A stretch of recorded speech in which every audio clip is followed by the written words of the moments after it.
But I'm thrilled to be here in Nashville to become the first American president ever to address a Bitcoin event anywhere in the world.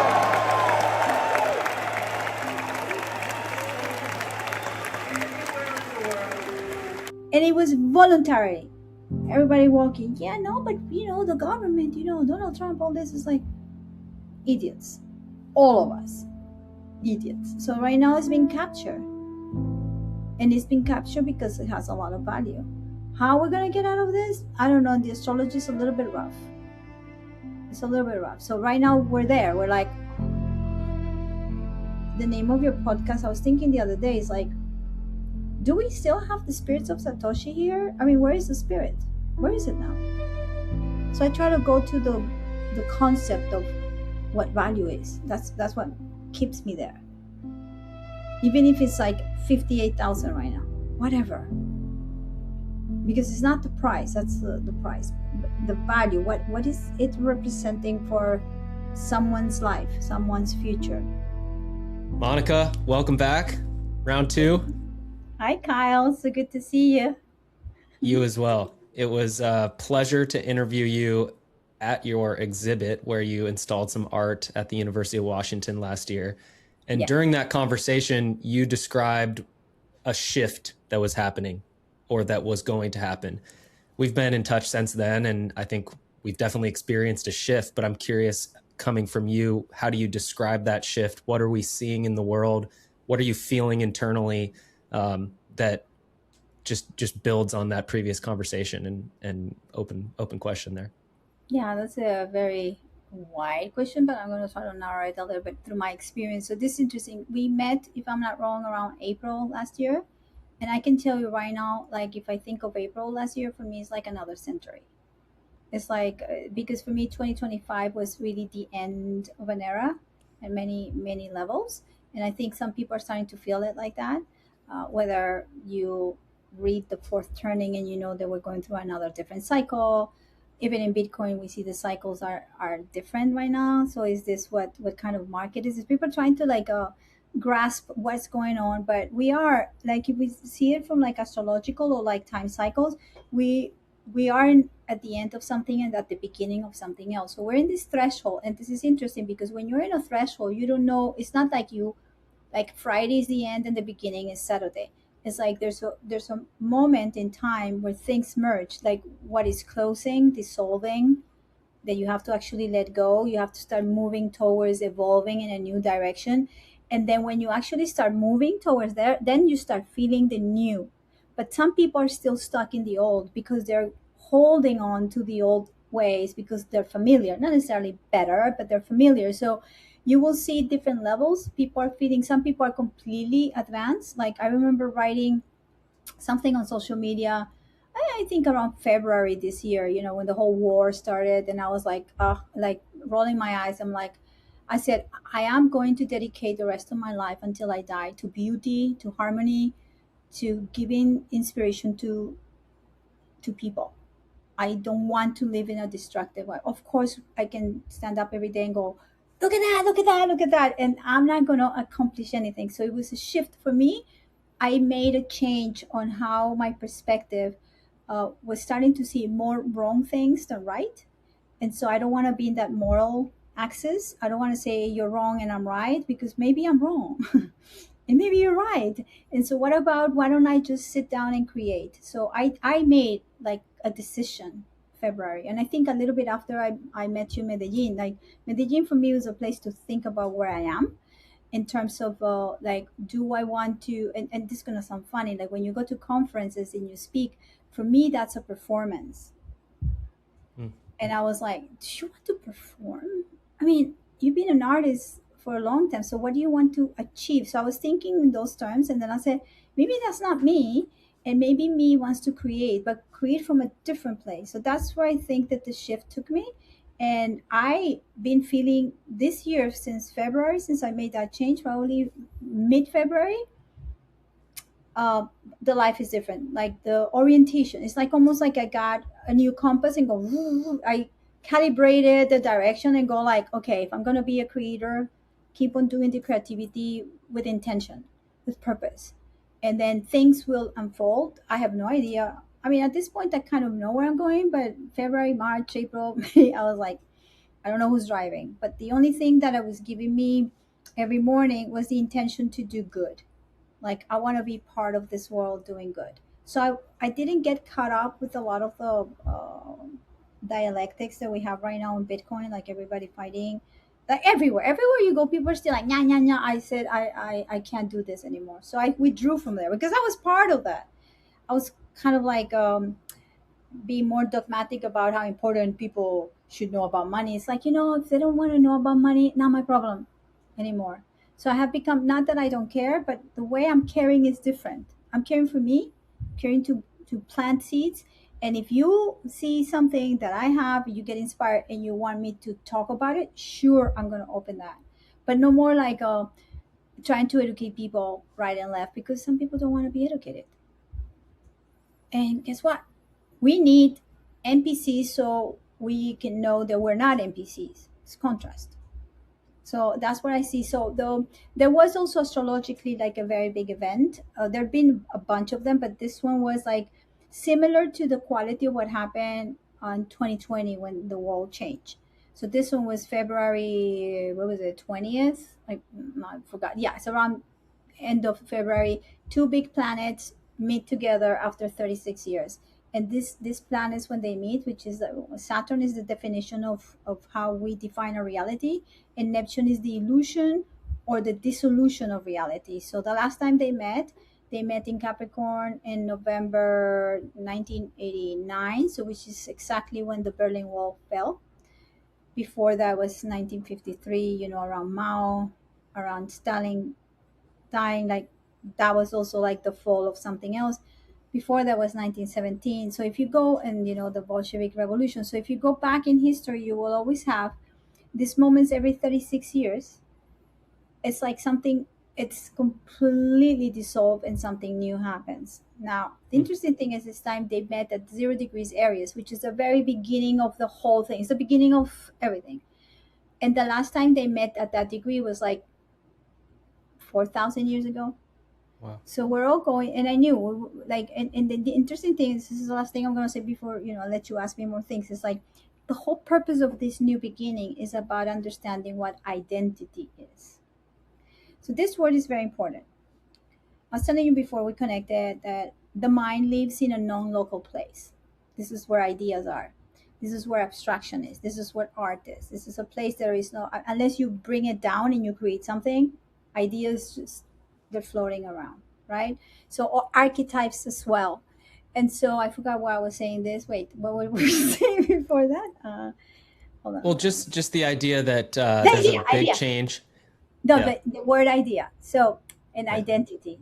That was the link. So, identity is, so you start with ideas. Ideas are ideas. Inspiration comes through you. Then you do something with it. You conceptualize. You put it out. You say it. You speak it. You write it. You make it happen. You materialize something. When you have many ideas happening, and then you relate to other beings that they have similar ideas, you end up creating ideology. It's organic. People meet, they have meetups, they talk about Bitcoin, they talk about, I don't know, hiking, they talk about whatever, making cakes.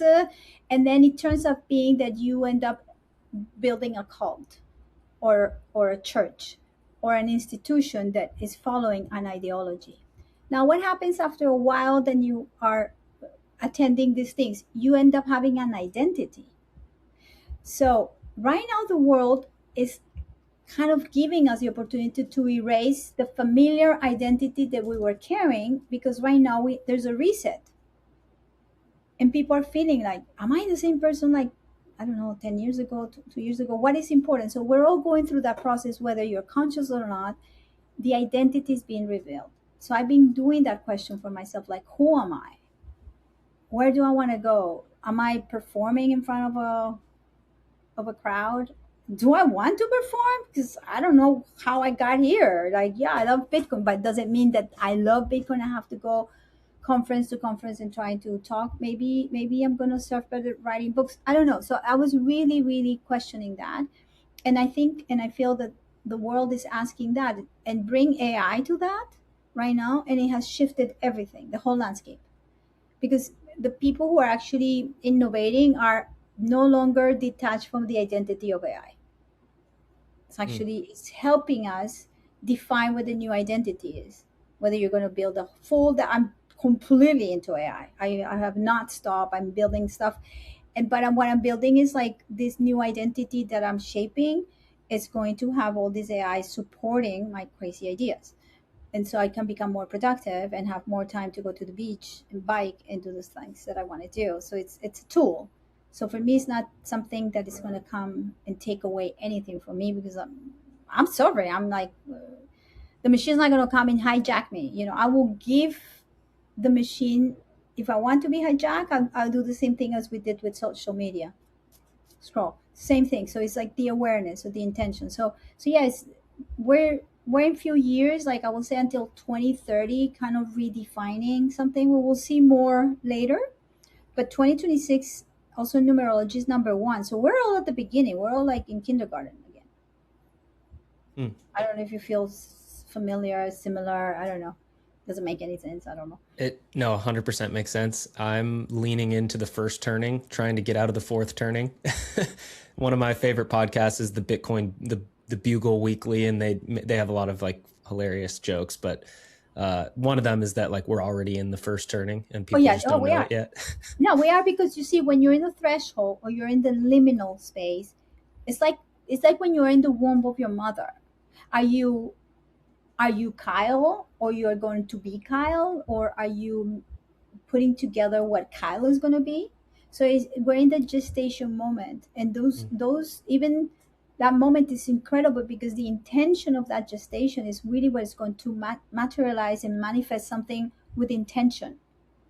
So this is the best moment to be, because you can actually do trial and error. You go, oops, no, not this. Okay, let's try this. Okay, and if you have the intention, that intention is going to take you to where you have to be.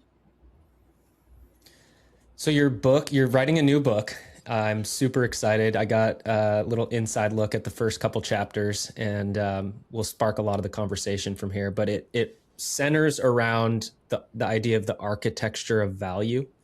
So we talk about value as something that's associated with money, but I'm taking away from your book that actually there's like a layer deeper, and maybe you could talk about what that even means. Like, what is the architecture of your value, and why is that the foundation for the book that you're writing right now?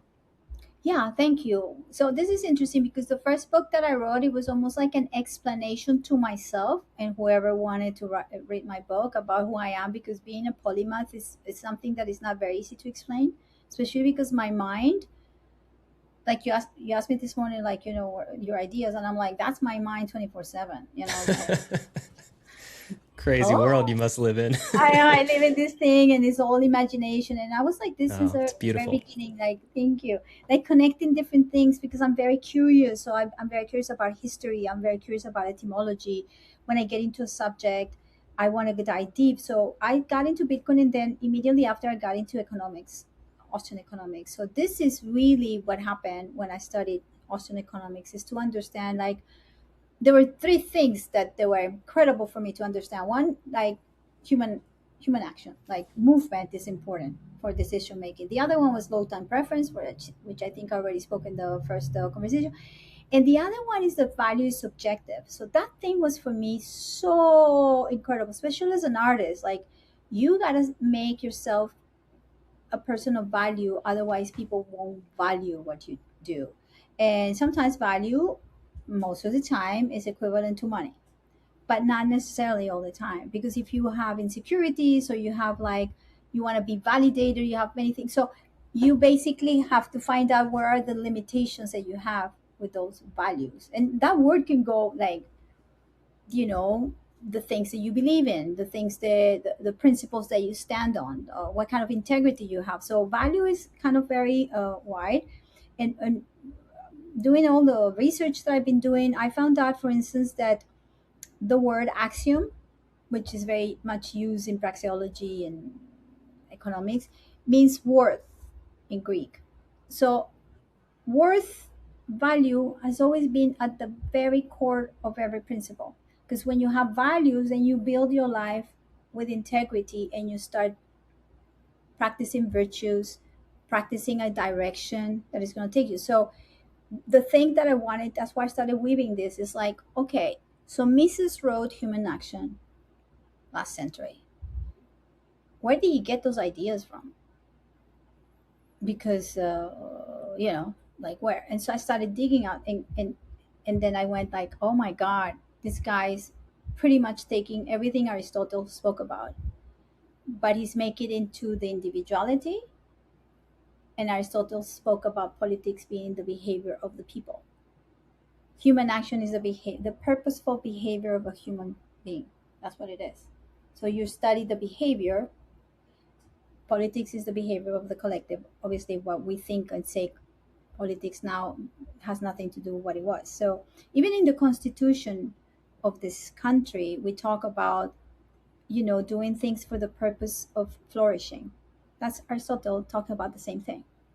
So I realized that even though I was studying economics, I was into Bitcoin, I wanted to go deeper to understand how can I build my life. That's why I use the word architecture. How can I build my life with that principle of what value is? And I make every single decision based on that. And I started digging.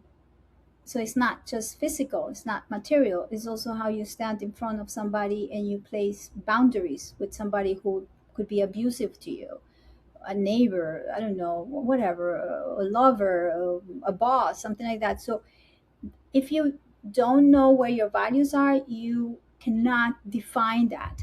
So I also had a dream. So at the very beginning, I was thinking about, all these things started because I was asked to do something for money, and we were negotiating for a while. And I started thinking, okay, so how can I make this person understand that my value of this is actually really big and they don't want to pay for that? So I tried to say no many times, like, and then this person kept on coming and telling me stuff that I'm like, that's not going to happen. So it never happened. But because I was in this conversation all the time, I started walking in the mornings and just dictating how I was feeling. I was like, but how can I make other people understand this? So I started writing. And I will ask questions to my favorite authors, like, what would you say if we talk about this? And so I was like, oh, this person will say this and this and that. So this imaginary conversations, what really came through. And then throughout it, like that was like from, I would say, last March until kind of like the end of the summer, I had that first part. Then I had a dream. I always have dreams, and the dream said, you gotta incorporate the body. Like, how am I going to do that? And he said, you have to write everything in 33 vertebra. I'm like, oh God, okay, great. Now I have like a structure, but now I have to like be defined. So that was the most difficult thing, is like how to keep that idea into something that is not going to limit me, but it's going to support me. So that was the place I was like, oh my God. So I started writing it like that. And so I realized that the more you start with the head and you go down to the coccyx, you are actually downloading information from the unconscious, and then you're making it more material. So by the time that you arrive to the lumbar or the coccyx or the sacrum, you are, I don't know, carrying the weight of your life, carrying your values, standing on them. You can actually stand for your rights standing, your column. If you don't have a good stand, how can you stand for your rights? So it was a little bit of all the stuff that I was studying about natural law and everything. So I started mixing all these things and saying, how can I make it somatic? How can I make it also that I can speak about the way I feel? So it's basically, this book is like everything that I've been practicing and whatever the last 10 years put into this very whimsical, I don't know, conversations. And obviously Bitcoin cannot not be there. Yeah, Bitcoin connects to everything. And the connections that are made in the book, like the format is so awesome. It's like you're talking, but you're also having a dialogue with people that are no longer around, that are famous authors and thinkers. And the anchoring to your awareness, like when you feel something, you actually, like memories, I think we talked about this, like memories are actually stored physically as well Yes. as existing in this ethereal state, like outside of us. Um, Was that a intentional decision that you think would help people like grasp these topics and, to your point, like Yeah. stand on? But that's the last work that I've been doing the last year internally. Like, how can I download my mind? Because the problem is, like, sometimes you have great ideas, or you, and that's what the problem with academics. They stay in the ideas, but then they don't make sense in the real world because they're everything is in their head. So I wanted to see as a challenge, okay, I've been doing a lot of somatic practice, breath work and all that. How would these ideas feel if I speak about them, always making reference to my body, like landing them? That's the whole thing. How can I land this, make it material, and make people connect to it? Because I'm describing things that you can actually sense, oh, she's talking about walking, or she's talking about this. And so you almost immediately kind of adapt to the idea, but it's not heady. It's not like this philosophy. Yeah, there's a lot of philosophy there, but I don't want it to sound like this is the thing. I didn't want to sound like a teacher telling you that Aristotle is brilliant, and for Mrs. is more brilliant for taking Aristotle into, like, I that's not what I'm supposed to do. I mean, there's, I don't know if you arrived to one that I wanted few of the dialogues to be a little bit antagonistic. So I wrote one where Rothbard is kind of like annoyed at Ayn Rand, the woman that wrote the whatever Atlas. No, I haven't read that one Just yet. don't like her at all. I'm sorry. A lot of Wow. Bitcoiners gonna hate this because I just don't like her morality. I just think that it's like there's repulsion. So I wanted to do, and so that one is so like, if you read it from the moment I enter into the thing and how I describe the stink of what I feel for her, it's there. It's physical. Interesting. It's Okay. Yeah. Ayn crazy. Rand is a big favorite of many podcasters and Bitcoiners. Yeah. So movement is part of your practice. It actually is like a core part of your practice. Like when you're writing, you're actually walking and moving. And I've noticed that's how I cultivate just focus and creativity and things like that. And the other thing I just want to get in here really quick is we've talked a lot about etymology and words and things like that. I always find it really interesting how words definitions change over time. And I had a conversation on a plane going to Prague, sat down next to this lady who's a German. She was just really curious and asking questions and asking about my life, my relationship, and all these things. And she called me out and said, everything you're saying is like, you're saying you made mistakes. You're fighting things, challenging, like I'm always like pushing against something. And that's not how creativity flourishes best. I know that. And so I'm trying to be more like, I was writing about it last night. Like I'm trying to bring more play, more fun. Like the life I have is so good. The challenges that I have in my work, creating films and content, it's a blessing that I chose. And so to call it work or to think like, oh, now I got to get to work, like that's just the power of words. So I just want to share that with you, that's like something that I am aware of, becoming aware of. And it's That's beautiful. Thank some, you for sharing that, because I always say to myself, because we all do that. Sometimes we complain. So I always prompt myself, like, say the same thing, but assertively. Say the same thing. You're frustrated, say it assertively, not complaining. And so the energy of the word changes. And that's what intention is. How am I going to express something that could be frustrating but not like like a whining? Can you say that you're uncomfortable without whining? Yeah. So that's like a prompt. You could prompt yourself. It says, okay, Kyle, well done, let's do it differently. Boom. And then that's the movement. That's when you arrive to a wall and you go, oh my god, I'm in the same place, let's go here. And that's changing to the next level. So I love that you're doing that.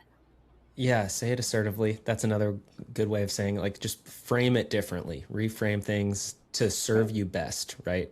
And to that point, I think there's a lot of the remnants of the fiat system. Like we're talking about moving from the fourth turning to the first turning. I think a part of what we're seeing is on this like financial economic realm. And people are always like, do I agree with this? Do I disagree with this? It's always about like picking a side. And that's not how always the world works, that you can hold two things in your mind at the same time without identifying with one or the other.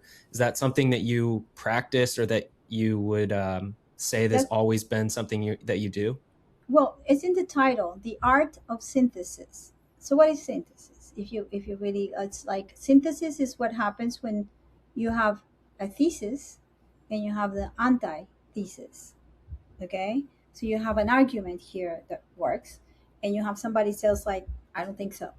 So then you have the polarity they were seeing everywhere, people dividing themselves. But then syn in Greek, it means together.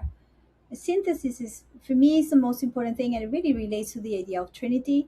It's like when you understand that the world is made of polarities, we have everything two, two, two, but the liver and everything is divided, male, female, like, poor, rich. It's always like that. But the whole idea is not to take a side, is to actually, in the experience that you're having in a specific moment, you make a synthesis. Is when you integrate. Synthesis will be close to the idea of integration, because the integration that you do will have a little bit of this, a little bit of that, probably more of this, a little bit of that, and then you put a little bit of salt, and then you fold it, and then you eat it your way. So the synthesis, for me, that's the way out. That's why I call it the art. It's like it's a technique. It's a technique to say, okay, is this fight worth fighting? No. Do you have anything to add to this moment? No. Zip it. Keep on walking. Same question. Is this your fight? Says yes. Are you losing? Like, are you in danger or of any sort? A little bit. Okay. So then stay with it. Look at it. Try to understand how you're going to come through it, whether it's winning an argument, making a point, getting your needs met, etc. So that's the synthesis. What you do with that. What do you do with that information? So that's why I call the book the art of synthesis, because there is a technique of how to integrate your life and every moment, and that's going to give me the value that I'm building. Because those moments where you make decisions, you're building your value. If you're static and you allow the world to decide for you, like a lot of people do, sense of value is probably very minimum. You don't have choices, you comply, you're always afraid, you do what you're told, la la la la la. You don't care about money because money is bad. Like, we know these types, because there's no accountability. But when you want to be responsible, you want to have choices in your life, and you want your life to become better, you're always integrating.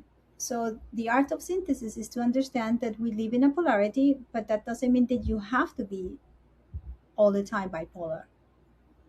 You don't. You can say, I choose somewhere in between.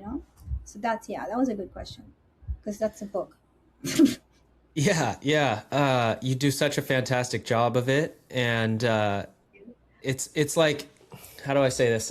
The like way that the system wants us to be is just to let other people make decisions for us. And it's like easy to just basically like kind of not lie, but just create some excuse for, let's say, like, what comes to mind is like someone wants to have a phone call and I'm busy and I just want to focus on the thing that I need to focus on.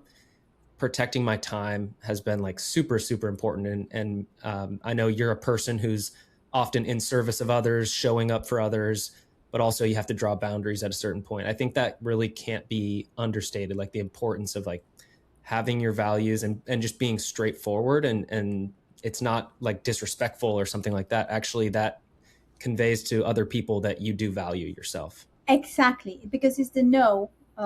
Gabor Mate, which is this incredible physician that has done a lot of work for trauma, he says that the first word that a child learns to say is no.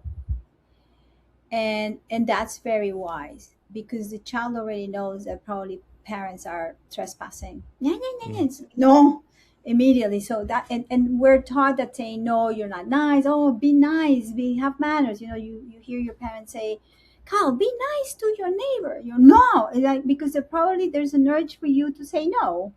And so we're taught that we have to kind of comply and be nice, being nice is not a good idea. Be sovereign. You sometimes have to say no. I don't want this, because you're being frank. And then when you do that, people start valuing you, because and they respect you because you are actually being true to yourself in that moment.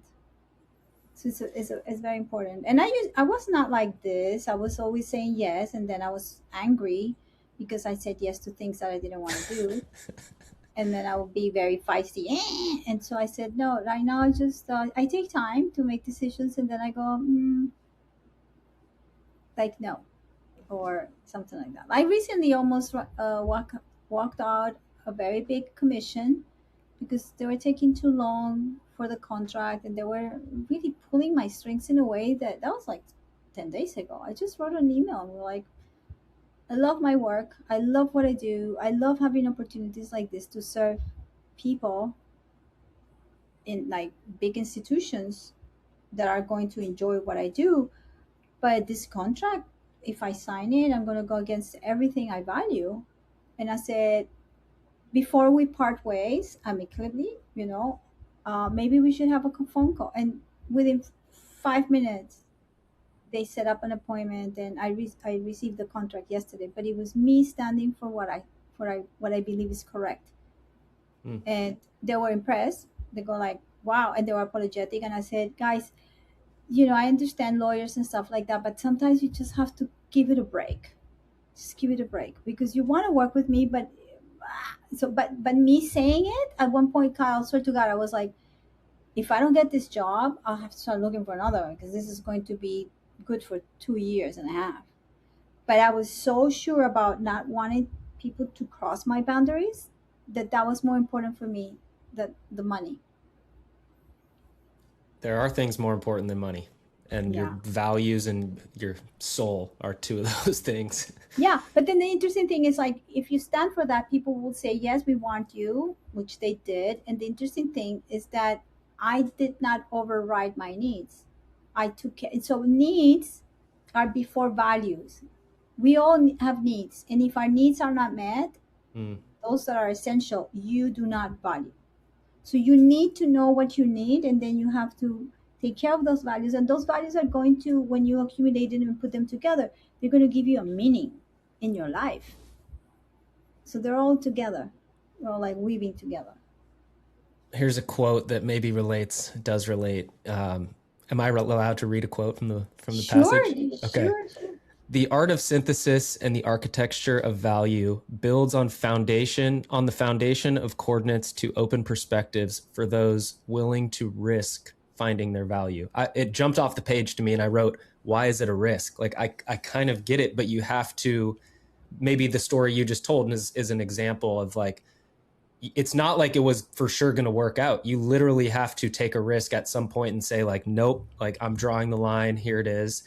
And I don't know. I just see a lot of people right now. Like, the question that I'm looking around asking is, like, where is that line for the rest of us? I'm asking that question for myself. There's been times where I draw the line. There's been times where I kind of like let things go. And I think at a civilizational level, which I'm curious to ask you, like, why you not only focus on like the individual, but actually like the fabric of society in general, like connecting those two things, both like jump in there, save me from this rant. No, it's good because you're really pinpointing at stuff that it's very the core of the book. So one of the things is I spoke a little bit before about Ayn Rand, and the reason why I just like is because at the very beginning, let's go back to the Greeks, we have ethics and we had principles, which is the same as the beginning. Principle is the beginning, it's the foundation. The word a priori is the first thing. It's the foundation, is where you can stand.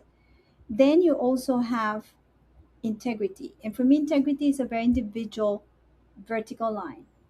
This is what I call, this is the price that everybody has. Your integrity, my integrity, and the integrity of every human being is different. And it is in relationship where you put your values. So some people say, oh, I don't care, I'm going to get 3 backs. Well, your integrity is probably around here, because for you, well, I'm sorry, like if I measure, it's like, where's your integrity? I'd be below 0. It's like you don't care about giving all these things, your freedom, you don't care. So your integrity is not really up there. So society is teaching us now that we have to follow an authority. And that's where I have a problem with morality. Because morality was brought from the Greeks to the Romans, to the Latin people by Cicero, and then kind of like badly adapted by Thomas Aquinas. I love his work, but it started giving the authority of God. It brought God in. And you go like, oh, dude, don't bring God. Don't bring God, because everybody has a different relationship to what is. Like, and God is really the representation. Hey, I believe in spirituality, but the representation of fear is God. So they brought fear back. So you behave. If you don't behave, you go to hell. So if you don't put the vax, you're not going to be able to have a job. So at the very end, morality is really functioning from fear. And a lot of people are very afraid to confront life. So there's a risk. And I was always joking saying that I sometimes talk to people about Bitcoin, not so much anymore, but I always say I want to risk being wrong. What if Bitcoin is not really happening? I said, but let me have a life risking that I'm wrong. If I'm wrong, I will accept it. If Bitcoin doesn't have any value, whatever, but I don't want to start saying, oh, I'm not going to go there because it's not okay, because I'm afraid. So the risk part is life. If you don't risk, if you don't move, if you don't go and follow your bliss, follow, I don't know, your purpose, then what life are you living? Are you going to be following a moral authority that tells you that this is right and this is wrong and this is evil and this is heavenly?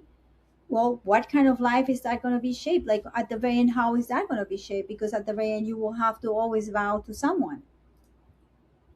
And I'm not saying that you should be just completely dancing naked everywhere. I mean, yeah, if you want, but because there's some moments that you intersect with other people. And that's where Aristotle was so good by talking about the behavior of the people, because he's talking about if you are a person that has virtues and you have principles, and you live a life of good because you want the good of yourself, therefore the good of the people, you're never going to fail.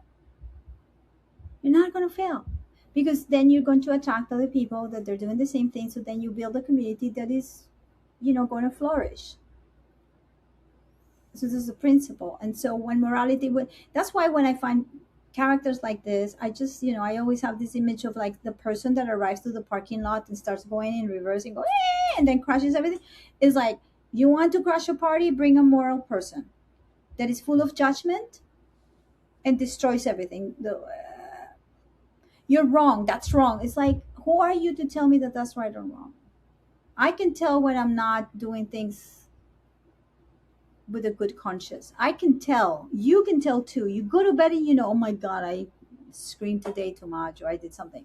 I mean, if you're overcritical, that's another thing. But people know when they do the wrong thing, and it shouldn't be like someone, because that's what creates people who are going to be codependent on these authorities. The mayor, the president, or whoever, like whoever you want to, the priest.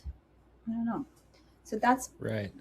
Yeah. It's like you can make a judgment and be discerning and also not act in a way that is like pushing. It's maybe like a libertarian non-aggression type of thing. Like, I'm just going to live my life even though I don't agree with that person. Like, that person could be right. And I know I've been wrong about things in the past where time passes and then I'm like, wow, I was arguing like an idiot for something I now but agree and with. then you become humble and you say, I'm sorry, but then you say something there that I wanted to intervene. Like at the very end, I forgot. It was something there that it was a good. Well, I want to add one other thing, because you're talking about like this moral, like how bringing morals into this conversation. There's I don't know if it was brought up on my podcast or where, but there's two scientists last year that published a paper from Western Michigan University. And they basically argued that if there is a disease that ticks can spread the allergy to red meat, that it would be unethical not to basically infect the population with this disease. Okay. So it's a very slippery slope when you start saying like, look, this is the moral thing. We agree it's the correct thing for everybody, but now you're infringing on individuals' right to not But you be. can. It's the same. It's the same thing with the vaccine. It's at the very end, and I do speak about it at the very beginning that the first act of violence is the act of violence against your body. It's the first one. So when you are giving the premise that you're doing something wrong because of this, and that, and therefore you have to behave in this way and such because I am the moral authority and so on and so forth, I'm like, no, my body doesn't want to go there. Like, like I know that people are pushing a lot of stuff with the cows, and like they're always trying to push stuff. It's like, look, I'm a carnivore. I eat what I eat. That's I don't care if you don't believe in it because food is not a belief system. Bitcoin is not a belief system. Money is not a belief system.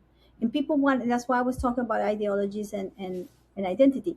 People don't know how to discern between ideologies, faith, and just things being. Money is a technology. You don't have to believe in the computer. You don't have to believe in AI. But you need to go to the church. No. And people are like, so in order to be sovereign, you need to be responsible and assertive and say, this is what I'm going to do. So that's the place that I think a lot of people get confused. So when people come and tell me about morality, I'm like, boring, bye. I'm like, I get into sometimes very eloquent I think that sometimes they're eloquent or not on social media. I don't do that anymore, but I used to get into very big dialogues about that. um, but I've noticed that the people who are following this woman, whatever, it's like they really hang on to the ideology of what she created, and that's when I go, "You're proving my point. Proving my point. You're a cult, and we shouldn't be in a cult. Even Bitcoins, we shouldn't be in a cult. We should each one do whatever is best for your choices, because your choices are my life and yours are very different, so we'll have always very different choices. That A lot of doesn't mean people right now. Oh, sorry. Go ahead. oh no, I finished. Oh, well, I've been thinking about this like in terms of Bitcoin culture and Bitcoin community. These are like broad terms that they're not really a thing, right? Like Bitcoin culture, what even is that? But there's an ideology around Bitcoin. I went in Bulgaria last year. Alan Farrington gave a presentation on why Bitcoin is a cult, and he was kind of making fun of a lot of these topics. Now I just lost my train of thought. So you seem to be, from my perspective, just not stepping away from Bitcoin, like you've even said, you've brought it up in this conversation, but you're just broadening your view and not necessarily focusing on identifying as a Bitcoiner. And I'm seeing that like across the board. Maybe it's just Twitter and some of the bigger influencers kind of taking a step back. I think that's normal. But what are you seeing and how are you thinking about that? But that's the whole identity thing. It's not what we're having an identity crisis. It's like it's time for everybody to, not everybody, I mean, I'm not telling what it is, but the trend, and for me, what's happening is like, I love Bitcoin so much, like really. But I started questioning, so how do I want to go from here on? Because there's so many conferences that I can do, talk about Bitcoin state of consciousness, having a great meetups with you and people that I love. Like I love every Bitcoiner that is part of my life. But then I thought, okay, but I need to understand where is my creativity going. And it's not that I'm going to step away and not be, I'm Bitcoin until the day I die. Like I for me, and it's not an ideology, it's just, as I say many times, a state of consciousness. So it has brought me so much awareness of so many aspects, so much that I at the beginning I didn't want to talk about Bitcoin in the book, but it's the first thing that happens. So I cannot not talk about Bitcoin because it is part of my life. Now, what I feel is like the universe right now is set up in a way that is asking big, deep questions. So what are you willing to leave behind? Where do you want to go? We're in this threshold, like in the turning. We're at the end of the turning, beginning of the other. So because we're in this like non-shape, some people say, well, I'm going to take some time off so I can have perspective. That's what I did. I needed to have a new perspective. Therefore, I needed to step out like a little bit, like, let's say I went to the tower to see everything, that I'm a little bit outside of it just to see, and then I started seeing how I relate to it and how I'm going to relate in the future. So today I was walking, I was thinking, this book is really about Bitcoin, but I never thought that I was going to write about it.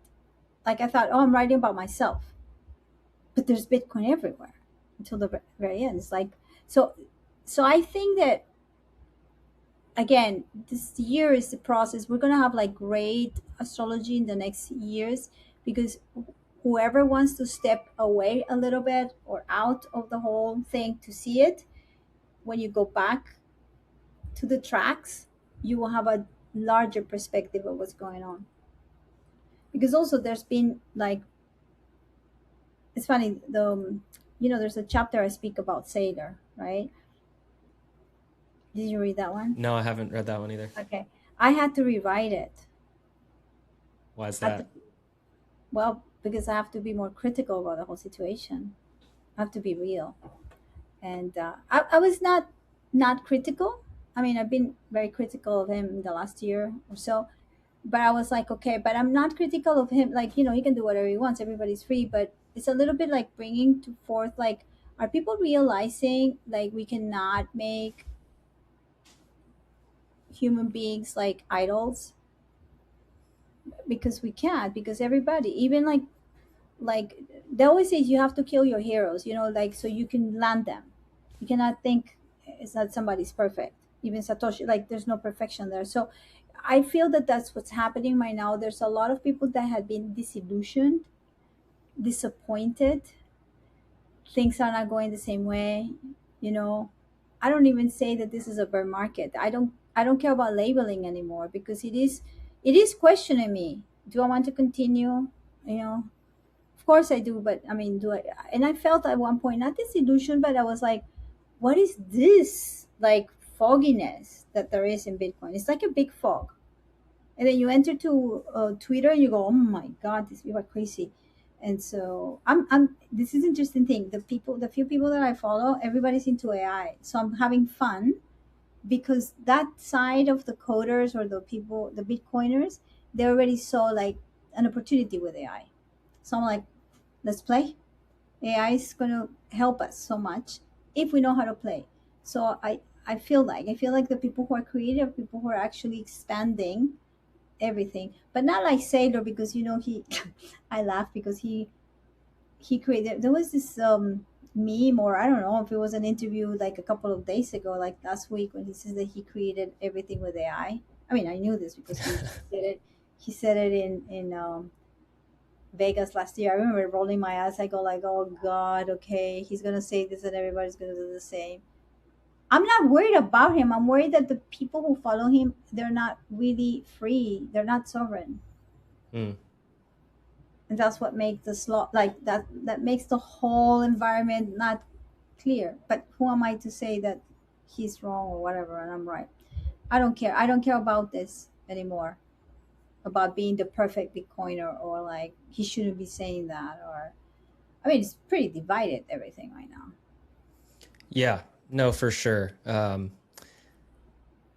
It's like the issue that I have with all of this, what I call like fiat games, call it like all this like traditional finance, like jargon and stuff that gets put onto Bitcoin.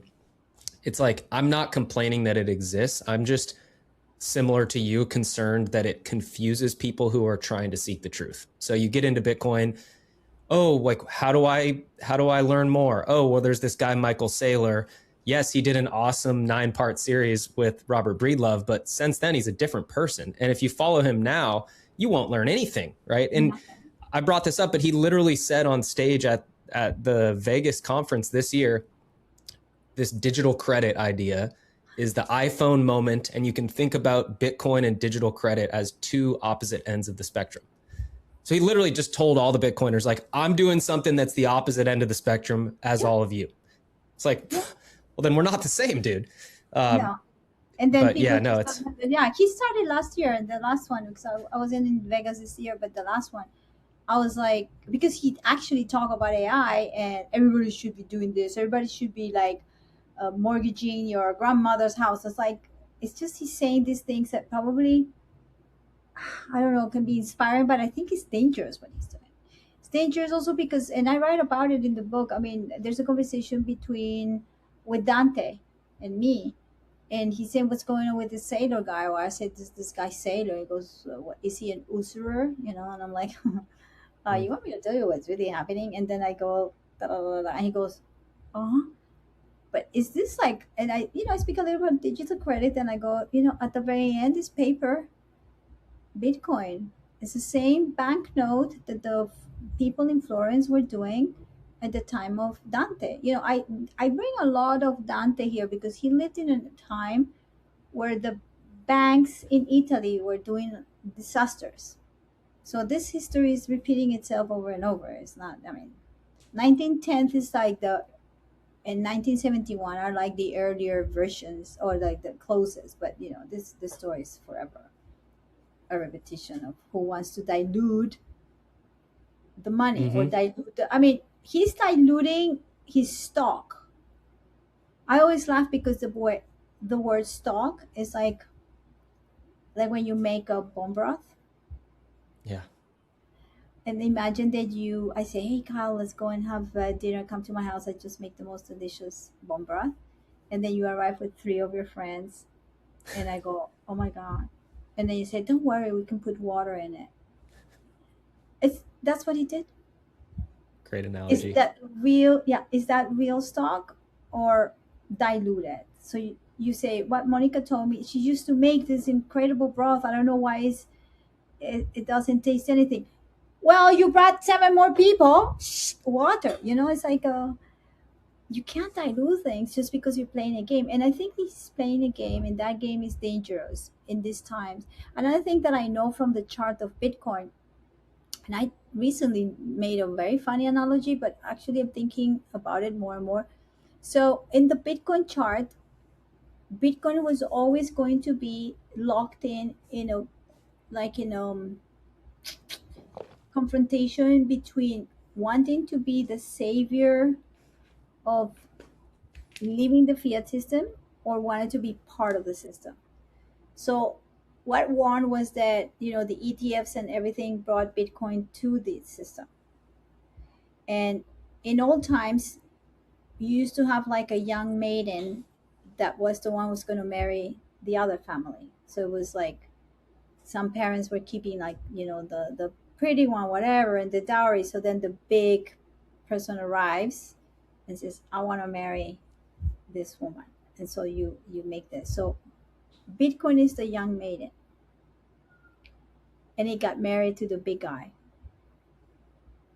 And Bitcoin arrived to the palace and realized that she was not the only concubine.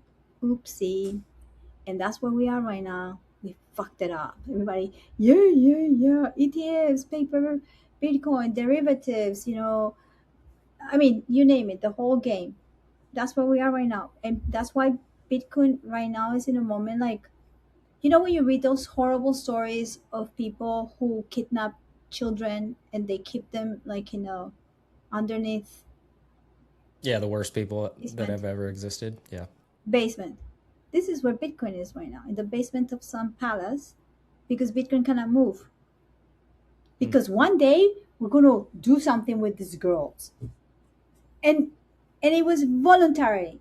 Everybody walking, yeah, no, but the government, Donald Trump, all this is like idiots, all of us, idiots. So right now it's being captured, and it's been captured because it has a lot of value. How we're gonna get out of this? I don't know. The astrology is a little bit rough. It's a little bit rough. So right now we're there. We're like, some people go like, when all the and this last year was fun in class with Zephaniah because when all this reserves and all these companies, lenders, everything that's going on, I was like, what a clown show. A lot of people are gonna lose their coins. They're going to be in the process of it. They're going to be the spirit, like no more spirit of Bitcoin, because it's almost, what I was thinking, because your the name of your podcast, I was thinking the other day is like, do we still have the spirits of Satoshi here? I mean, where is the spirit? Where is it now? And I'm asking myself, where is the spirit of Satoshi right now? Where is it? So I try to go to the main, like the concept of what value is. That's what keeps me there. Even if it's like 58,000 right now, whatever. Mm-hmm. Because it's not the price, that's the price. But the value, what is it representing for someone's life, someone's future? And that's really what the integrity of Bitcoin could be. So it's rocked up. Everything is like rocked up. So yeah, I don't know. Oof. We're in Is a, there, okay, so yeah, I mean, I am fortunate to travel a lot and talk to people that are yeah, using Bitcoin all over the world. And I come home, especially from this trip from Kenya, just so energized and excited, and almost like the feeling of my first Bitcoin conference, like coming back and just being like trying to tell everyone that about was it. a great documentary, by the way. Oh, thank you. Thank you.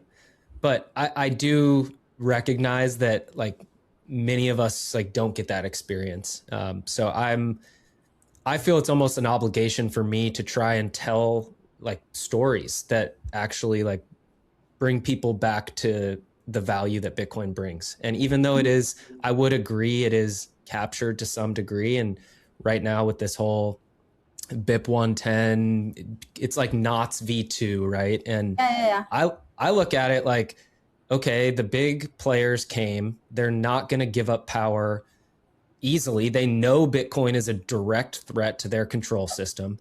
So Yeah. what are they going to do? They're going to try and co-opt or control or centralize or whatever. And so that's what's happening right now in my view. Is it's bullish that like they know Bitcoin is valuable, but also I think Bitcoin, my understanding of it is evolving so much that, like, to your point, the price means absolutely nothing. Yes, I have the bear market thing behind me, but more Yeah, of I a love it. joke. Yeah. Yeah.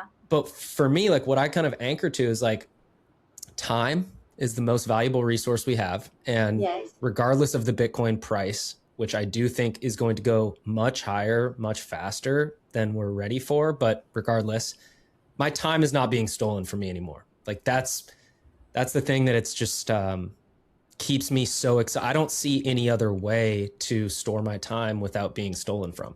So And you know that right now, even like, I don't know how to put it, like if you have to make choices and try to look for another asset, you know that whatever other asset that you think could have some value, you already know that in relationship to Bitcoin is not as valuable. So because you already know, because it is, that it has nothing to do with the price. But it's interesting because, going back to the documentary that you did for my first Bitcoin, and I reposted like that beautiful rap moment. It's like when you see the spirit, because again we're talking about the spirit of Bitcoin, or this of Satoshi, like when you see that spirit, then you see what it can bring to people, whether you're here, there, it doesn't matter. No country, no politics. It's like what it can do for the people. That's really what matters. That's really what matters. What it did to me, it inspired me. I mean, writing a second book about it, like it inspired. This conversation is inspired because of Bitcoin. So at the very mm-hmm. end, I am more interested in that proposition, that it can be inspiring. It can allow me to have intentions of good, because at the very end, like, it's going to make me do the right thing, have integrity, and pursue something that could lead to happiness, not only for me but for a culture, for a community. And so that's where I'm standing right now, and saying, how am I going to do this differently, not too differently, but the intention is what has changed. Maybe at the beginning was too much, like, oh, I want to go and meet everybody. Now it's like, well, I know a few people, and how am I going to transform this and make it really solid? I mean, for you, because you are not just having this podcast and you travel a lot, but you're also making stuff, making videos. You're weaving things together. So you're Trying. the weaver. Yeah, you're the weaver. You're weaving here, and then sometimes you work for others. So it's interesting. You're in a very beautiful position, because you're I think not just, so. yeah, Yeah. Working with my first Bitcoin has been so great because like our values are so aligned. John, the got founder, it. Yeah, talk about a guy who will stand on his values, right? He'll draw the line, and other people would say, why would he draw the line there? It's like, that's his line, and he knows that, and that's it. And we had fantastic conversation, just getting to know him a little bit better. But yeah, it could not be a better fit for me, with the direction that I want to go. Like their mentality towards things, they've given me a lot of freedom, and yeah, I'm excited. I'm doing another documentary from Prague on raising a Bitcoin family and looking at the Bitcoin community through the children's eyes. So that Oh, one's that's coming beautiful. next. That's beautiful. Before I forget this question, I want to ask you, going back a little bit. So the way that you made this book, you were very explicit that yes, you're using some of these AI tools, and immediately people think like, oh, I'm going to discount the value of this. But as soon as you get into the reading, my question is, do you think that AI is actually going to like elevate the standard of thinking and the depth of ideas, because there's now the bar just got higher? Like, does that make sense? Like maybe with like It makes sense. computers. So here's the thing. Like, I'm old enough because I am 100 years old that I started using computers way before you were born, like a few years before. Mhm. And so for me, a computer or anything digital has always been a tool.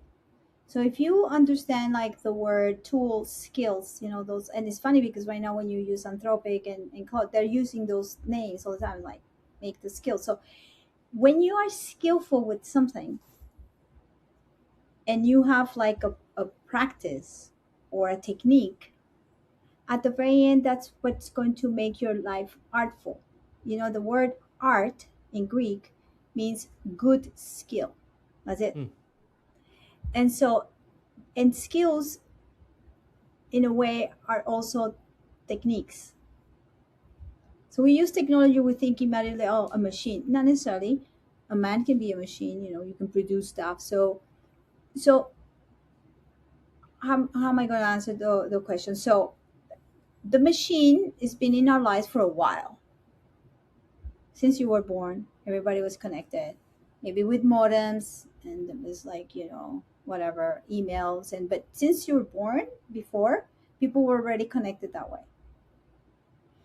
And and this is something that came in another conversation I had not long ago. Is like, we have not seen the computer that is being built for AI yet. Like, we didn't see the computer that it was built for Bitcoin when they became miners. So this is where we're going to go next, and this is what I'm building right now, like a local machines that are built specifically to use this technology. So this technology is not more intelligent, less intelligent, because the technology alone cannot be. It needs the human to make the decisions, to buy the computer, to put the things, to blah, blah, blah, blah, blah. Like, you cannot just build something. I mean, yeah, you can have those agents, but at the very end, the agents needs to have a problem. It needs to have somebody who actually put them together. So there's always they're generated by the human. Now, the human can be a little bit responsible and create all these agents that they're going to eat themselves up. Oh, that would be fun, when you become self-destructive, like an autoimmune disease. That can happen also. So I see, and going back to the word synthesis, for me, when I started realizing the kind of mind that I have, because in school was difficult, teachers were like, I ask you to write an essay about this, and I will bring something similar to what you just saw. People were like, why can't you write just about history? I said, yeah, but history is connected to philosophy and it's connected to art. And so for me, when I saw what AI can do, I was like, hello, friend, where have you been? Oh, wow. Where have you been? Because I have all that you can do. I have it in my brain and by myself all the time.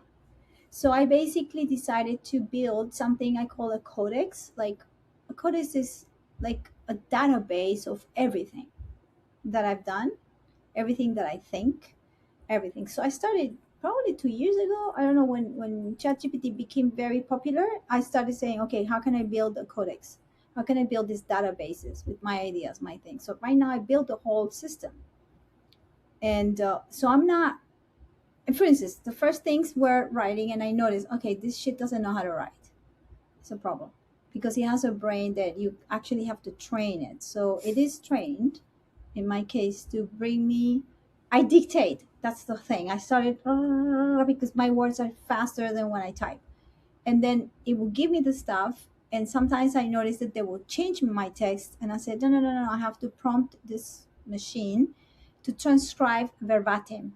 Every word, I don't want commas. I don't want anything. I just, whatever I said. Then we start editing together. So I reread everything and I go, okay. And then I have to train some stuff that should look for, for the grammar because I don't put commas or anything like that. And so I started really building a way how to create this language spoken from my point of view, not from the point of view of a machine. So that was the thing that took me the most to try to train. Also because when I speak in Spanish, it's a different brain speaking. It's very different. Same if you use, and that's what I noticed with all the main engines. So if you work with Gemini, different brain. If you work with OpenAI, different brain. Claude, different brain. So I keep them, and there's some of them are more intelligent for certain tasks. So what I've been doing is basically instead of having, I don't know, 7 assistants all over the world doing things for me, I have these things trained to do a specific tasks that are relating to one another. So I don't know if this is the answer of the question you asked, but for me, it's a plus to have this technology. Plus, like it was a plus when I had been taking photographs in black and white and in color and developing my own film and doing everything analog, and then digital photography came in and everybody was freaking out, and I was already buying my computer, buying the cables, and learning how to edit with Final Cut Pro. No, there was not even Final Cut Pro. There was something before that. And then I did that for a while. I started editing, just whatever. And people, filmmakers were like, do you want to edit for me? I'm like, I don't think you want to see me how I edit because I didn't go to school. But what they like is my tempo. Like I know how to put things together, the artist in me, but me in a company trying to teach somebody to edit, I go, I don't know, I'm very intuitive. So, and same thing with AI. Like I know people are really building stuff very like that. The way what I build, all my dashboards and everything are so like my artwork. I don't even know where they come from. They're very intuitive, but they're also very logical. So I'm just looking for have better productivity. Basically, that's my aim. How can I create more?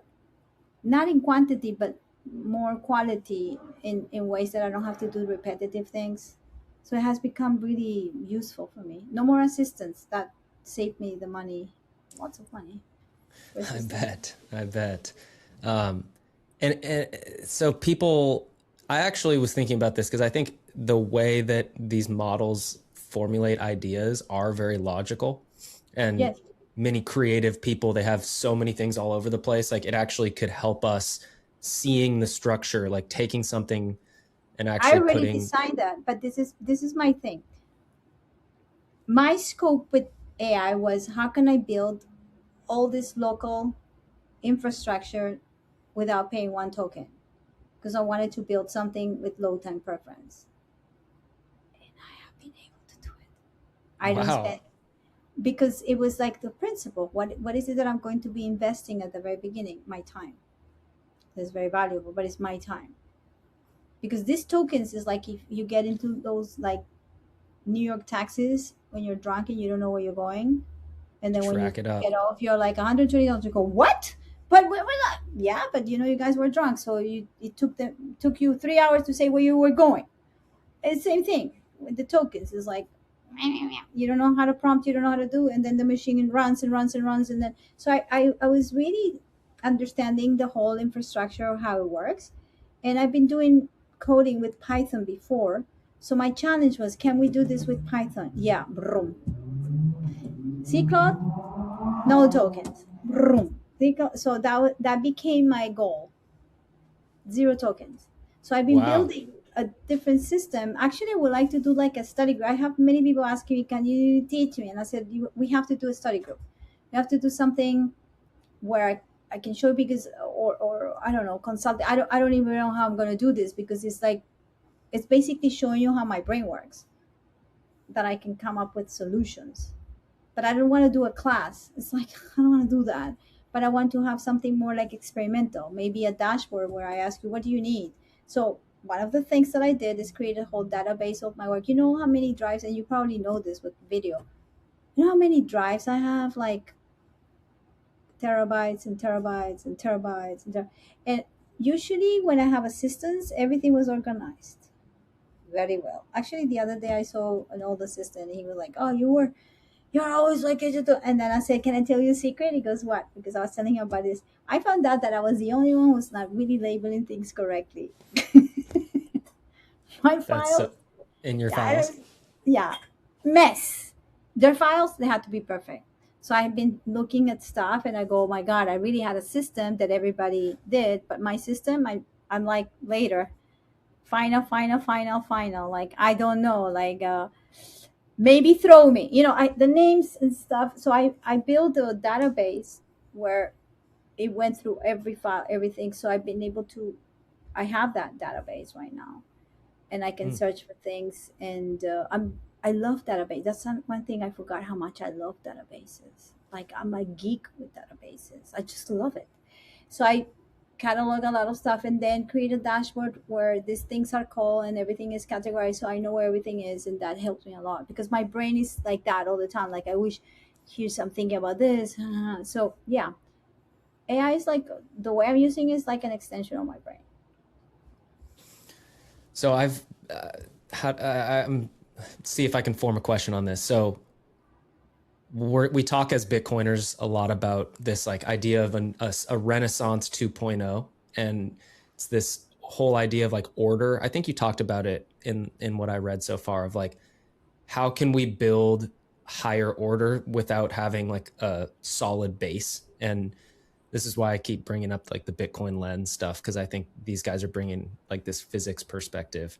But what is your outlook, knowing both the astrological perspective you mentioned, it's going to be rough times ahead, but also you're an optimist, and Bitcoin made me an optimist. I was reflecting on that the other day. I used to be a realist.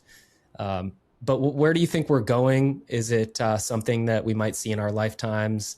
What is the world going to look like? Just have you thought about the future Yeah. with all these things playing out? Yeah, that's why I started the beginning of the podcast talking about this liminal space and intention. Because when you put out an intention long term, and it doesn't have to be very concrete. It's not like I'm going to build a house or I want to, no, it can be something like I'm going to do things with a specific intention. So whatever crosses my path, if I have that intention clear, it's going to be great, because that's going to be how I measure my integrity, my purpose, my principles. It's not somebody telling me I have to do this. So I know this right now. A lot of people, astrologists, people like, that's another thing that happened. I dropped listening to things. It's been 7, 8 months since November. I may listen to something or watch something, like I watch a documentary, like it's very purposeful. It's like, okay, I'm going to watch this. No more listening to noise. There was too much noise, too much. So I've been kind of following a little bit. Like I go to Twitter and I go, oh my God, still there? Bye, see you. And I just probably retweet something. But I'm not going to spend time there. Even Nostr, it's like, whatever. Like I'm letting people have all this noise because I don't want to have that noise. So I'm making like a chamber where I can actually listen to my own thoughts, listen to my own intuition, and try to see where this intention is coming, because my world is going to be much better for me if it's coming from a place of truth of who I am, not from what I've been told to do or what I think this person said. Like, why? So I've been questioning very much that, like, who am I? And the identity is, again, the core. If you are too tied into an ideology, your identity has been hijacked. Actually, there was an article I was going to send you because I haven't finished it. It's called The Hijacking of the Modern Mind. It's the whole 20th century, and how philosophers took other philosophers that had really good ideas, and then they brought it all into the social communism, and they're selling a lie with a nice package, which is what they're doing. But nobody knows really the truth because they just, everything is so confusing. That's why when you speak to socialists or Marxists, they have no idea how to answer. because they don't understand the concepts. So as an optimist, I am basically seeing the very positive, very positive, and that's why I'm so much caring about my own environment and how I am in peace with things. So if I needed time off from Bitcoin, I took it. If I needed time to write this book so I could feel my feelings, like I'm kind of like finally chewing everything that happened, after my mom died. Meaning, like, when you lose your parents, you're basically on your own. You have siblings, but you're an adult. So I'm starting to feel like what is Monica as an adult, like really what it is like to be an adult. And it's not age; it's about maturity, how you make decisions. Because you can be younger and be mature, or you can be older like the boomers and be very mature because you're not facing life with responsibility. So that's where I am, and the book brought me the opportunity to actually, it's not a test, but really questioning me certain areas where I had not taken care of. And I'm like, what about this? What about that? And one of the things that has been happening internally with me, I have not really spoken about this lately, but I'm going to do it with you, is that I have been, practicing things that are more somatic. So there's this thing called Germany medicine, which sees things from the perspective of, if you have something, an ailment in your body, you're not sick. What is happening is that your body's telling you that there's a resolution and you're actually healing already. So it shows you the symptoms as part of something that has resolved and your body's actually putting it out, and you have a resolution. So I don't see things like, oh, I have to protect myself. I have to. It's like, sometimes if I sneeze, it's not that I have an allergy. It's like maybe something stinks for me. Like I shouldn't be around. Maybe something is trespassing my territory. So I'm putting this, and I started doing this thing called systemic constellations. So I recently went to Vancouver for a thing. That has been really deep because it goes deep, and this speaks about something you were saying before. So in systemic constellations, what you do, you try to find the order of love, basically. You belong to a system, to a family. And that family, when your parents got married, each brought 50-50. And so you bring it from that system and that system. And then their parents the same. So at the very end, the ancestors, and you're made out of all your ancestors.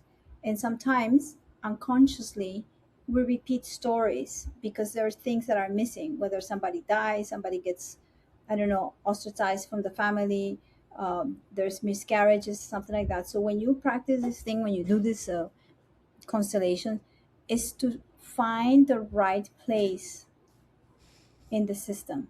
So you basically find that and you come to terms. So in my case, my father died when I was very young, and that made me a very specific person. So I no longer have to carry that weight of the loss, and this is very much in the book. In the book, I'm talking about this in these little parts that are very poetic. That's really what I'm talking about. Like how I was able to give myself the space to feel, because when my father died, I cut that feeling off. It's too painful. It's too painful. And I feel it with drugs, with lovers, with like you, like I did the whole thing. I did, now I'm like, calm down. But, when I was a little bit around your age, I was like, because there was something that it was missing. There was something that it was missing. So I'm now obviously older, wiser, hopefully, but I'm just realizing, oh, there's an order of things. And when you accept those things, you're no longer expecting anything. And then there's an order, and life has an order. And yeah, and if you accept things and you move from where you are because you don't want to be stagnated, you evolve and you can make a better future for yourself because you're being true to that. I don't know if I responded. No, connecting to the order concept, it makes a lot of sense. I'm just like, I'm seeing if my next question connects to this. And I think it does. it's like, I was just thinking, like, who is this book for? What are we really trying, like, what's the point of communicating here? Can And I I? think it comes down to like people feeling what you felt about your dad, like something's missing, like they're trapped, like maybe they're always in a rush. Like that's why I always point to the time element for me. I felt that a lot. And I know I'm still at a place where past trauma, things that happened in my childhood, even like with actually childbirth itself. There was a woman, her name's like Jessica Rhodes or something like that. She was at the BTC Prague conference. We struck up a conversation. She told me that when a baby is born through C-section, what she said was 100% of the time they have a hard time finishing things in life. Like you didn't finish the entrance to the world, and people carry that with them their whole lives. So I guess yeah. I'm going to give you a podcast to listen to this wonderful man called Richard Massey. He's working with Constellations, GNM, German New Medicine, and I just listened to 2 hours of him like the last 2 days. I kind of met him in a session, and he talks about these things, and it's so amazing to be able to go back to your birth in a way, like a special kind of therapy, whatever, and then you realize that a lot of the things that you are not moving towards or you're afraid of finishing has to do with that moment that the first impression, the first moment that you're born is how you see things. He said something like the way you look at yourself in the mirror in the morning is the first sight that you had of people looking at you when you were born. I almost died when I heard that because I'm like, so now this is like, I love you. I hope that that's what they told me, like. That is so true. But there's hope there, I think. Like just because we have trauma and missing things, like we are all struggling or dealing with some, like but no one has it perfect, right? But trauma shouldn't be staying, because the thing is that trauma, according to Gabor Mate, he says trauma is not what happened to you. It's not knowing what to do with what that happened, because when you are traumatized, you don't know how to respond. So your body goes and you keep it, and then there are tracks that happen from time to time that they wake that up, and then that's like yesterday I was reading about. Did you ever listen to a musician called Sufjan Stevens? Sufjan? No, but I Okay, will. I used to love his music very much, and then like 4 years ago or 3 years ago, no, probably 3 years ago, he all of a sudden went out of everything, and then they said that he had an autoimmune disease, blah blah blah bar.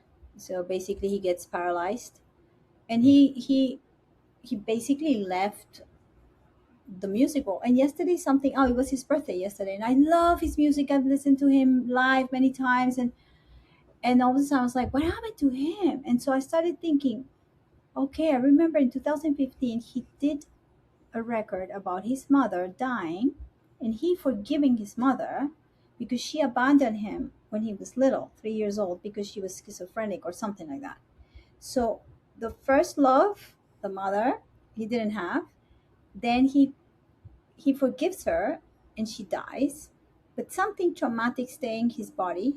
But then his lover and person he partner died in 2023, and within 3 months he had this autoimmune disease. So I was kind of investigating, because I'm going down that rabbit hole, learning about these things and going like, the traumas that we have, if the body doesn't know how to do it, then they become diseases in a way that we don't know. So the thing is not to go and say, okay, I'm going to do all the ayahuasca trips and stuff like that. But maybe if you want to work on it, there are many different ways how to integrate that, because there is hope in trying to unwind, unwire, or rewire the nervous system in a very different way. And I think that this is very important. I wouldn't be able to be the person I am if I hadn't done that. And there's not enough money to have as a Bitcoiner if you don't have peace of mind, if you don't have a clarity in your life.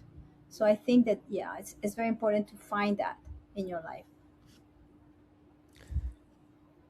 Absolutely. Like if you don't, there's a quote in here, something like, I think it was John Locke, something like the first thing you own is yourself or your mind, something like that. Like if you Yeah, don't own your mind, then how can you go own anything in this world if you don't own yourself? yeah, or your body. Like if you don't protect your selfhood, and what is that? And so this is a beautiful when people start defining what it is to be the property. This is the first property, the body. And it was until him. Imagine all of the things that happened until him that he kind of defines it, and then he extended to the homesteading. So then you can, if you work the land is yours. Colonist. Well, I don't know. I was working on it. Because it's proof of work at the very end. So yeah, it's something that's very important because the mind as well can play tricks, and the trauma sometimes stays in the mind because these are things that are, it's not that they're not real, but they happen once and the body remembers. So every time you get triggered by them, you can get into addiction, you can get into so many things because you're not dealing with it. And so it's important. And I know a lot of people do psychedelics and stuff. I'm not against any of the practice. I'm not. The only thing I always say to people, just do it knowing that you have a good practitioner that you can integrate, because it's not a ride in the park. It is not. Once you go in through trauma, okay, it's not luck, but it's like, wow, you're courageous, because there is a lot of courage to go within, a lot. Yeah, that's kind of what I was getting at is like, you can just keep that aside. Like I even am very happy with my mindset. I wake up, I feel good most days. I'm happy with my life, but I also know that there's constantly room to keep growing. And I have to do it alone. I don't know, I've had a couple people that are trusted that I could open up to and things like that. But when you're alone, there's no judgment. It's so like I'll go to the forest, literally just think Oh through yeah. things. And And you have nature. it's, Nature is a very good place where because basically what you can do for yourself or for anybody is give yourself the space. And that's what I've been given to give myself the space to feel, and then I will have a buffer with either I go for a walk. Like there's something else that is going to receive me. Like nature is very mhm. embracing.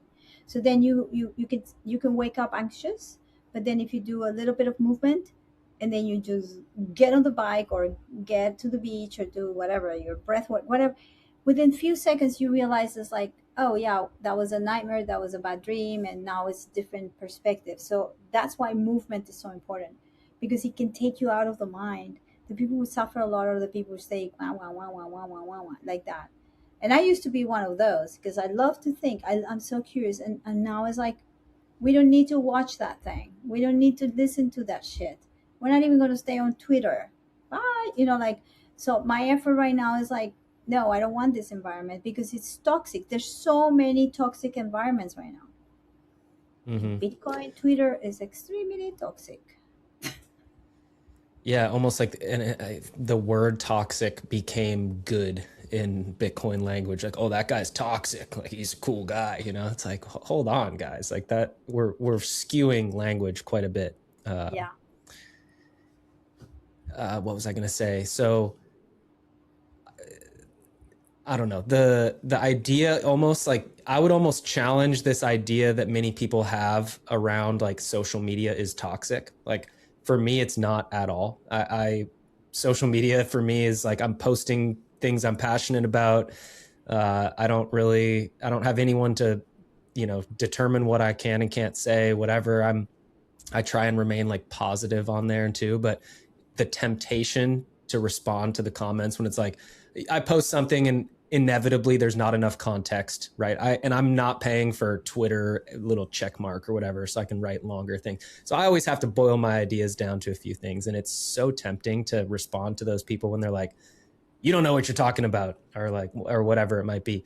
Last week I did a post. It was kind of an experiment. I don't know, you aren't on Twitter so you didn't probably see it, but I was just like, Noster's failing miserably. I hate Oh to yeah, say I this, but saw. Noster, you saw that? And it's like, I talk about Nostr all the time. I don't think it's failing miserably, but I was just a little frustrated in that moment because of something that happened on Nostr. I was like, oh, so people can just write like the N word all over my post and I can't delete it. Like that's a problem. Yeah. But then but I get it, right? Like if we want to have freedom for everyone, that means freedom for the things that we don't like as well. So I posted that, and then I just got a bunch of engagement on Twitter, both sides. Yeah, Nostr sucks, and other people like saying Nostr's great, and it's not just a social media. So it confirmed the hunch or the kind of the thesis, which is that the algorithm is designed for engagement and for things that are going to get people to respond, right? And to react rather than respond, because you can be responsive and you can be thoughtful and you can take time to respond to something or ask a question. And I think that having, again, the word intention to whatever you post is super important. I also changed my feed. I was getting tired. I mean, it's funny because in Instagram I follow a few Bitcoiners and then a lot of stuff that have nothing to do with me, because I love me, like I love different stuff. And now with the whole thing that happened in Venezuela, I'm like following a lot of like what's going on, because like it's a little bit like news. And I decided also, when was it, like the beginning of the year, it's like my content is going to change. I'm going to stop reposting too many things and just being very mindful about the colors. Or I don't know if you noticed, but sometimes I make like little phrases. And so I made it into a brand, like, okay, I'm going to do more like an artwork. So my Instagram became more like artwork. Whatever I'm posting on Nostr is just artwork. It's just me telling that. And it has changed my way of how to relate to social media. So it's no longer a drag. It's like, what could I post today that is meaningful to me? And so the other day I made a comment to an astrologer. She was talking about, she was English, she was talking about whatever, but she was kind of reading and everything was written by AI. So I just made a comment that said, what a pity that your content is good, but just try to tell ChatGPT not to write so GPT-ish, because that's what it is. And she was like, everybody liking what I said. Oh yeah, it's very GPT-ish or whatever. And she said, I did not use AI. And I'm like, yeah, right. But I didn't want to quarrel. But then she did something really beautiful. She said, I looked at your Instagram and you do very beautiful stuff. And I was like, oh my God, I'm so sorry. But I didn't say anything else. I said, I still stood for what I say. It's like, I was trying to give her like a hint, like, I love your content, but just don't read from a thing that is so obviously not written by you. But it's like how to give, I don't know, like a conversation that can spark interest and engage with that. Lately I've been doing that a little bit, because the art world right now is, they have a fight with AI. So everybody's like, oh, they're gonna see, and I go, guys, come on. So I had a very good conversation with people, because they didn't understand like what I was saying, that it depends how you use it. Are you building a local machine? Like I was already talking technical stuff, and then somebody bring me receipts, and I thought that's so cute, but I didn't take it as an insult. So I said, okay, so this and that. And then I had somebody else contact me via messenger and say, this was very good, I want to talk, this is a friend, I want to talk to you about this. And I said, okay. So he was reading what I was doing with others, and he said, you're so generous with people. I said, well, I learned that social media can be a place where you can actually dialogue, be eloquent. And that's why intention is so important for me. I notice it more on Nostr than anywhere else, but I do think that, yeah, it's very hard to have like a real conversation. And the other thing I was going to say, we're talking about movement, nature. I was just at Camp Nakamoto, which I know, Monica, you like Miami, and I'm sure it's beautiful there, but hey, the cabin life is pretty great as well. And I was the whole time like, why is this place so special? Like what makes this the best like Bitcoin place for Bitcoiners to convene? And it's a combination of like movement, being in nature, and also like the history of the place. Like the island actually like has a history to it. And I just think generally that is the direction that Bitcoin events should go in, is like more into nature, more about the like place and the people than it is about like who's speaking and what topics are on stage. And I just think there's a big shift happening in like what people want, what like especially Bitcoiners like want out experience. of events. It's more like an experience. So you can bring forth your own experience as opposed to have this like huge room. Like I cannot stop thinking about Vegas, how horrible it is, because it's like it's the worst of all things. I prefer like little conferences where you can still like bump into one another, and the projector is not probably the best, but it's still are people. They're still Hmm. there. So yeah, I do feel like I have not been to Nakamoto. Like this year, I was like maybe Efrat was talking about it, but I had already put like a break.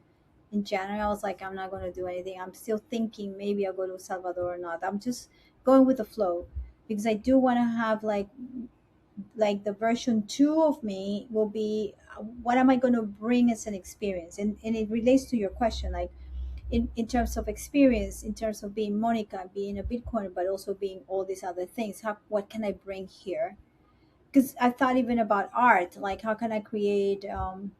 It's always thinking like how can I contribute? That I love that word because it means with the tribe. What can I contribute to the Bitcoin sphere that can actually help other people to open views? Because each one of us is contributing their own selves, whether it's the good person, bad person, regular person, everybody's contributing in a way. So that we are like the result of all those things. And I do see that there's still people there championing everything. I mean, you're going there, effort. Like I see people that see effort, and I'm like, I always like, I'm so tired just looking at you. She's a It, force. she's the person, but she has that She is. energy. She's yeah, and I always say thank you for doing what you're doing. Like you, I mean, we need people like you. I mean, not me right now, or like you. Like thank you. Like you're there, they're there. It's just so beautiful. But I do She feel that that's a positive. Yeah, you was gonna say. Oh, well, she interviewed the two guys from the bitcoinlens.net paper, and I think it's a very good conversation. I was behind the camera filming it, but um, the way that she comes at it from like a spiritual, like feminine perspective, like she's not a physicist, obviously, but she like gets it like very quickly. Like I think they talked for almost like 2 hours, and it was like beforehand she's like, I don't know how this is gonna go. This is funny, guys. I don't want, and they just clicked so much. So No, I in the love it. coming year or two, I would like to start to like bring together what I'm doing around storytelling, some of the understandings that you have and that I've learned from you, and the areas of study that you go into, and some of this physics stuff. I still don't know exactly how I'm going to do that, but I maybe would make love to like be a there. Yeah, I think it would be great. I'm very interested in that. I know I speak with Everett a lot about consciousness and stuff like that. She's been reading Fajin. I read Fajin. And I'm very much into. I have like places where one can tap into that information from like old people like Plato. You can start there, and then sure. go through the Middle Ages and stuff. And because these ways of thinking are not new. Just because we have Yep. technology the way we have it doesn't mean that.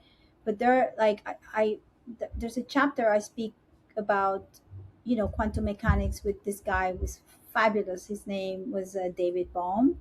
He was a student of what was the name of the guy of the Manhattan Project, Oppenheimer.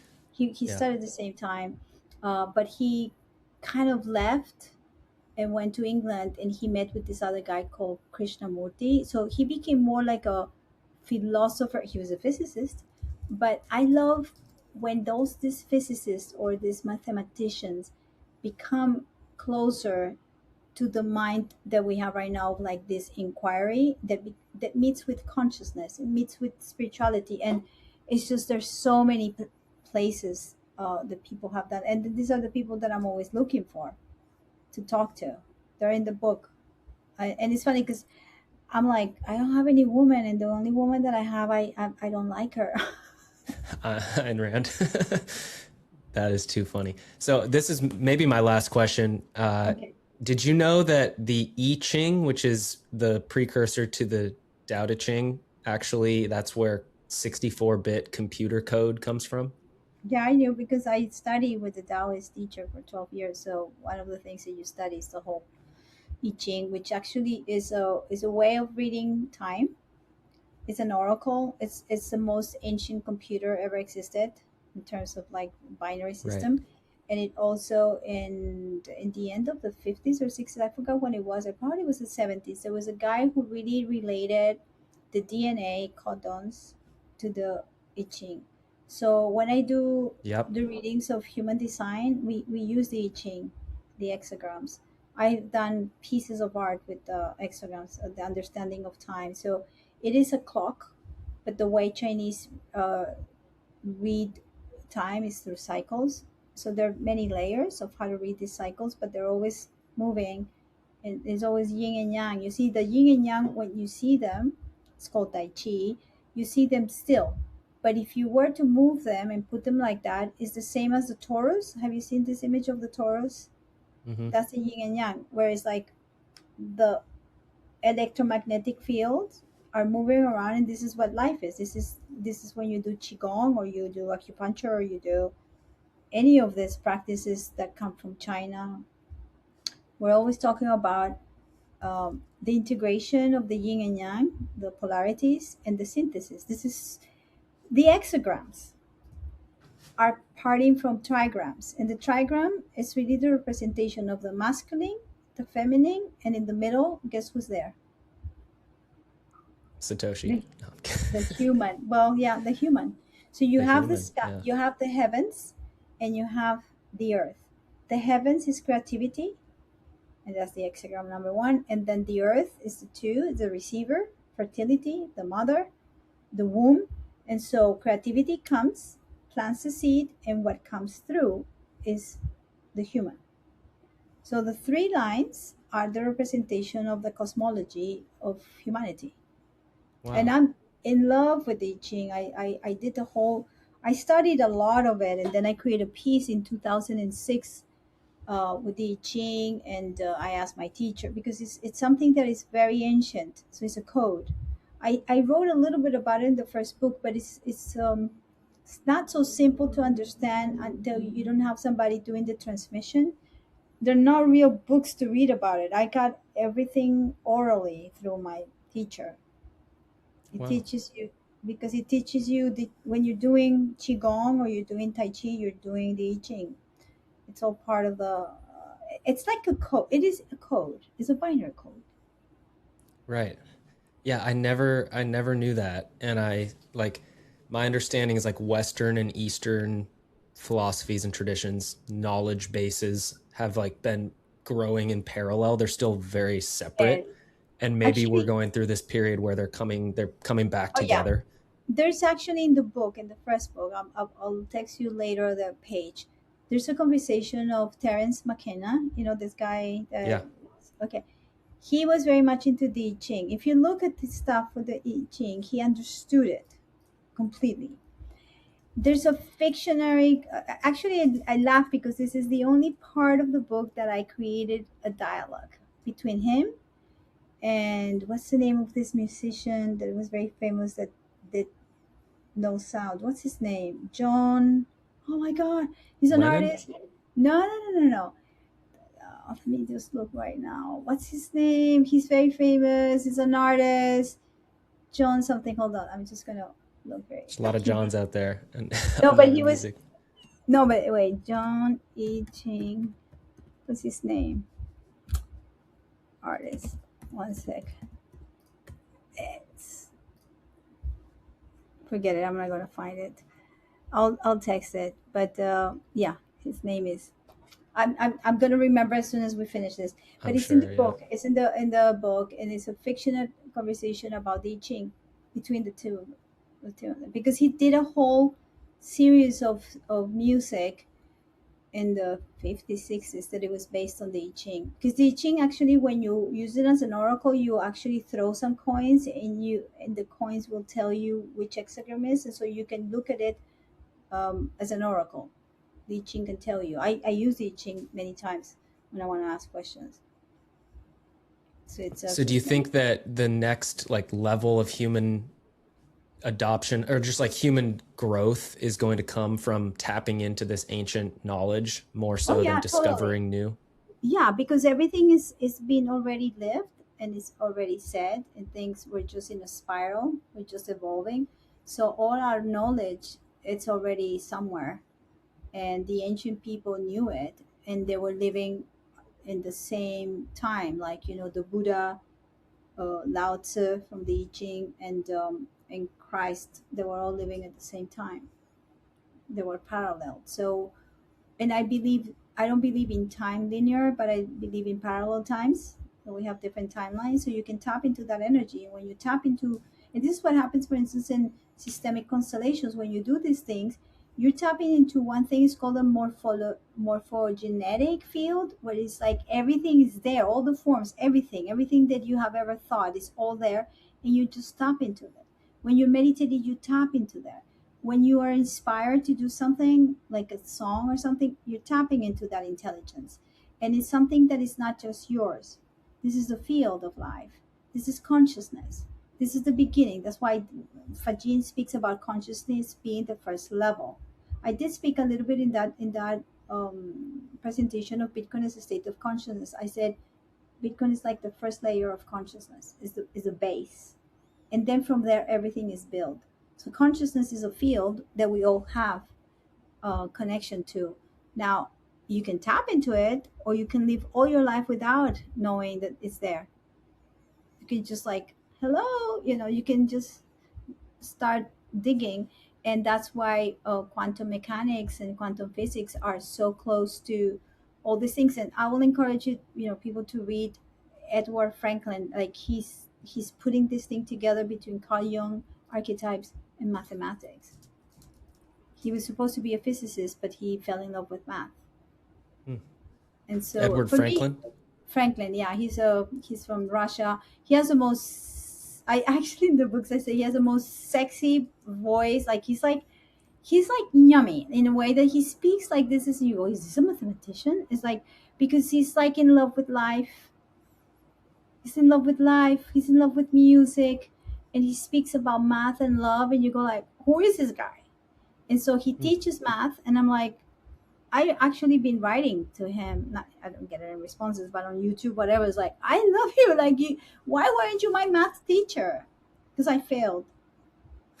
So I'm understanding it because he brings his passion and he connects. So in my blog and Substack, sometimes I write a little bit about it. Like I get connected to like a living figure or dead, and I just want to explore everything because he's bringing me another dimension of what I know, but he's through his lens that I learned. Through Dante, I learned so much about the banking system from another field, and so on and so forth. So that's what this book is about. It's like bringing different perspectives and putting them all together, and me like a little girl asking, "What about this? What about that?" Like playing games. That's why I was enjoying it so much, and I'll give you more thoughts as I get deeper into it. But it's fun to see this dynamic play out, and it feels like almost I've heard all these things like through other people. I haven't read a lot of these authors. I've studied like some philosophy in college and stuff, barely paid attention, but I feel like it really cements the understanding of things. And just I think what I love most about your work, Monica, is that it expands my mind. It expands, like it takes me like out of the, like I'm trying to go deeper, and maybe sometimes it's like we need to reorient, we need to go dig a different hole or go up or sideways or something like that. So I just want to commend you for bringing your perspective and sharing your time. And I'm super excited for this book to come out.